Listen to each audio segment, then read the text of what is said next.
Welcome to Coder Station. Hey guys, welcome to Coder Station. In today's video, we are going to see how to access the elements in the tuple using indexing and negative indexing.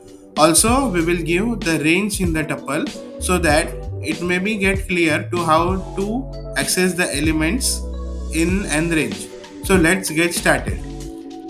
So to access the elements in a tuple, we will first create a tuple named tup is equals to, in the round brackets, we will type first, that is Python, then we will write PHP, then we will move on to Flutter,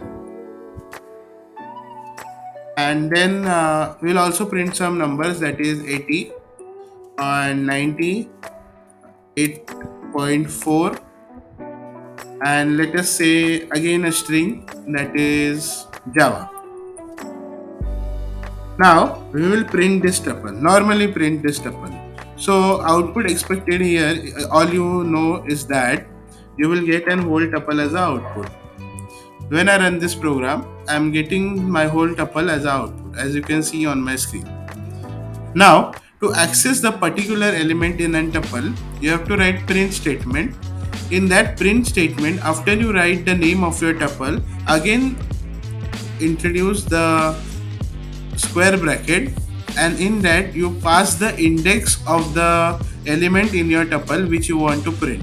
Now in my case, I want to print Flutter over here, so the index of the Flutter is 2, because in Python or any programming language, indexing starts from 0 to n minus 1. It means that your numbers in the elements of your list or your tuple will start from 0 till the number of elements in your tuple and minus 1 to that.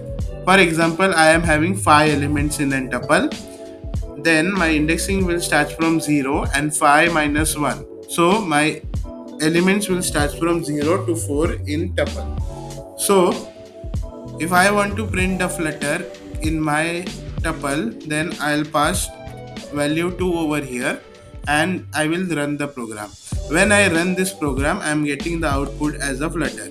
Similarly, if I want to print Java, I will count the index, that is 0, 1, 2, 3, 4, 5, 6, and I'll press 6 over here and I'll run the program. I'm getting the output as a Java.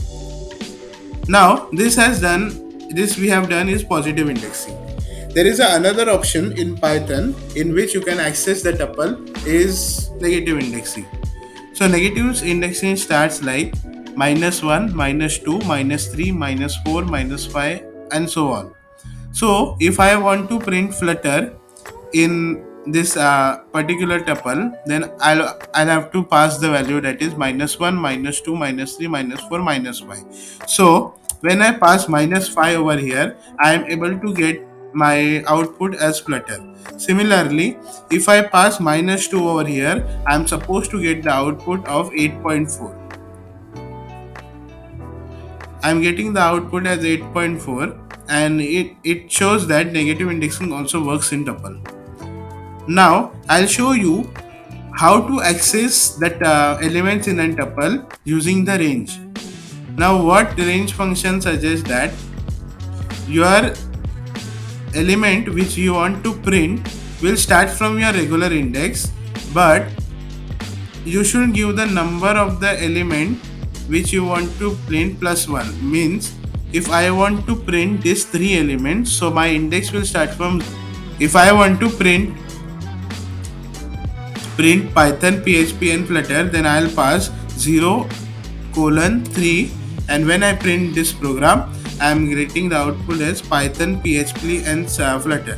Similarly, if I want to print elements till 90, then I have to write 0 to 5, because my elements will become n minus 1 and I'll get this 5 elements.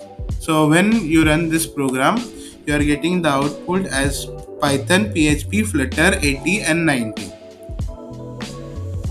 Now what you want to print 0 to all elements, or you can say all elements using range. So you simply type 0 and a colon over here. When you will run this program, you will get the whole value as your list. Similarly, if you want a particular range of the variable, let us say php 280, then you will type over here 1 to 1 colon, sorry, it happened double colon, so we will count it. So 0 1 2 3. You want to print till 3, so you will write here 4. Okay, when you run this program, you are getting the output as PHP, Flutter and 80. This is how indexing works in Python. Now, if you want to print all the elements of the list till fourth element, that is 0, 1, 2, 3, 4 till 90, then you will write 0 is to 5 and you are getting the output as Python PHP Flutter 8090. This is how range function works in Python. Now, what we will do is that we will use a for loop in this list to print the elements of the list. So to use a for loop, just as a list, we will write for I in tub colon print I. Now what this for loop will do is that it will print all the I elements in the list. So when you run this program, you are getting the output as Python PHP Flutter in a vertical manner. If you want to add some spaces and you want to print the tuple as it is but without the structure of the tuple, then you will same.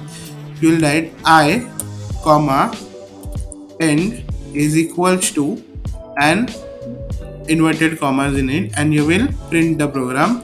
Then you are getting the output C Python PHP Flutter. If you want some space in between this, you give a space in those inverted commas and you will print it. So you are getting the better output over here. If you want to add some separator to it, so for example a plus sign, so you pass a plus sign over here and it will be, you will get output like this. I hope you have understood the today's concepts of accessing the elements in a tuple. Thank you for watching this video. I hope you liked the video. Stay tuned for our next video.